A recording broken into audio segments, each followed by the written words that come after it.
छत्रपति शिवाजी महाराज का मंत्र पूरे स्वराज के कल्याण का था। फिर भी उनके कुछ स्वार्थी मंत्रियों के लिए खुद का स्वार्थ महत्वपूर्ण था। जब भी शिवाजी महाराज को फ्रेंच, अंग्रेज, पोर्तुगीज ये लोग मिलने आते थे तो अपने साथ कुछ नजराना लेकर आते थे, पर महाराज के साथ साथ हमें भी नजराना मिलनी चाहिए, ऐसे अन्नाजी पंत का लालच रहता था। 22 बरस के युवराज शंभू राजा को यह बात पसंद नहीं आती थी। अन्नाजी अपने हिसाब किताब में भी कभी कभी कम ज्यादा करते थे। गलत तरीके से कमाया हुआ धन, इसके बारे में छत्रपति संभाजी महाराज को पूरी जानकारी थी। देखो, भरे दिन धन दौलत लूटने वाला महाशय आया, ऐसे शब्दों में युवराज शंभूराजे अन्नाजी दत्तों के बारे में सभी के सामने कहते थे। ऐसे कहने पर कुछ मंत्री संभाजी राजा पर नाराज होते थे। छत्रपति शिवराय के निधन के बाद अन्नाजी के कुछ मित्र उन्हें पूछने लगे, अन्नाजी, अब महाराज के तख्त पर जब शंभू राजा बैठेंगे तो तुम्हारा क्या हाल होगा? अपने भविष्य की चिंता से अन्नाजी पंत पूरे पागल हुए थे। अपना भी पुत्र राजा बनना चाहिए, इस लालच से महारानी यशोबाई निश्चित रूप से शंभू राजा का विरोध करेगी, पर केवल बुद्धि और कारस्तान के बल पर स्वराज्य खड़ा नहीं होता, उसे सैनिकों की शक्ति की भी जरूरत होती है। इसलिए अन्नाजी ने सरसेनापति हंबीरराव मोहिते को अपने हाथ में लेने का विचार किया। हंबीरराव मोहिते सोयराबाई के सगे बंधु, राजाराम महाराज के सगे मामा। अन्नाजी ने हंबीरराव को खत लिखा, अपने ही राजाराम को राजगद्दी पर बिठाने का पक्का इरादा है हमारा, आपके 7 जन्मों का वो उद्धार करेंगे, पर इस इरादे को अगर आपकी साथ मिली तो हम सब इसमें यशस्वी हो जाएंगे। महारानी यशोबाई सामने आसनस्थ हो गई थी। अन्नाजी पंत ने उन्हें झुककर मुजरा किया, रानी साहब, अब ज्यादा वक्त बर्बाद मत करो। शिवाजी महाराज की मृत्यु की खबर कितने दिन दबा के रखोगे? स्वराज्य सिंहासन कितने दिन खाली रखोगे? सोयराबाई की चिंता और बढ़ने लगी। उनके मन की तकलीफ उनके चेहरे पर साफ नजर आ रही थी। एक दीर्घ सांस छोड़कर उन्होंने पूछा, किसको बिठाया स्वराज्य सिंहासन पर? अन्नाजी चकित हुए, भला और किसको? आपने राजाराम महाराज को? शंभू राजा के अलावा हमने राजाराम को सिंहासन पर बिठाया तो अपनी प्रजा यह स्वीकार करेगी? अन्नाजी ने अपने चेहरे का पसीना पोंछते हुए कहा, आप खुद शिवाजी महाराज की धर्मपत्नी हो, उनके बाद निर्णय लेने का अधिकार आपका है, और महाराज ने अपने जीते जी यह स्वराज शंभू राजा के हवाले करो, ऐसा कब कहा था?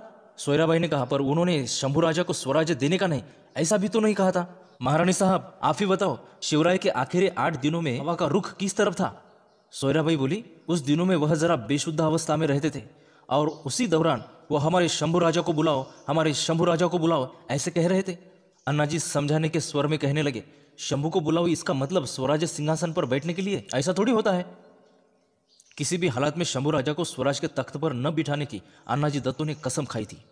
इसके लिए सभी मंत्रियों की बैठक बुलाई।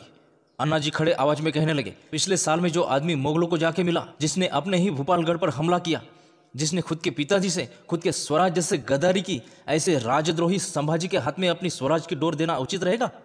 अन्नाजी का कहना मोरोपंत पेशवे ने शांत चित्त से सुन लिया और कहने लगे, हमारी जरा विनती है कि जरा सब्र करो, इतनी जल्दबाजी किस लिए? अन्नाजी एकदम खड़े हो गए, जल्दबाजी? क्या आप संभाजी के आने की राह देख रहे हो? वो जब यहाँ आएंगे ना, तब हम सबकी गर्दनें उड़ा देंगे। क्या मोरोपंत, आपकी ऐसी इच्छा है? अरे कम से कम खुद के जान की तो परवाह करो, खुद के भविष्य की तो चिंता करो थोड़ी। शायद तुम सबकी संभाजी राजा की जूते पोंछने की इच्छा है, बिंदास्त करो, पर मैं उनकी गुलामी में नहीं रहना चाहता। इसके अलावा साधु सन्यासी बनकर किसी भी जंगल में निकल जाऊंगा।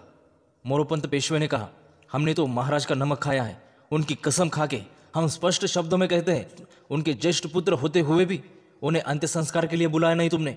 धर्मशास्त्र की धज्जियां उड़ाकर आप बड़ा पाप कर रहे हो।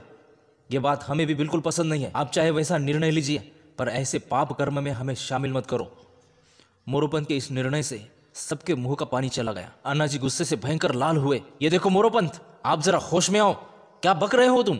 अन्नाजी पंत, तुम अपना गुस्सा संभालो। राजाराम के बारे में हमें बिल्कुल दिक्कत नहीं है, पर समय बड़ा विचित्र है।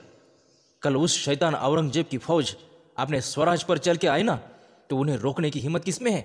वाह मोरोपंत, इसका मतलब कि हम सब नामर्द और तुम्हारा वो संभाजी बहुत हिम्मत वाला नहीं?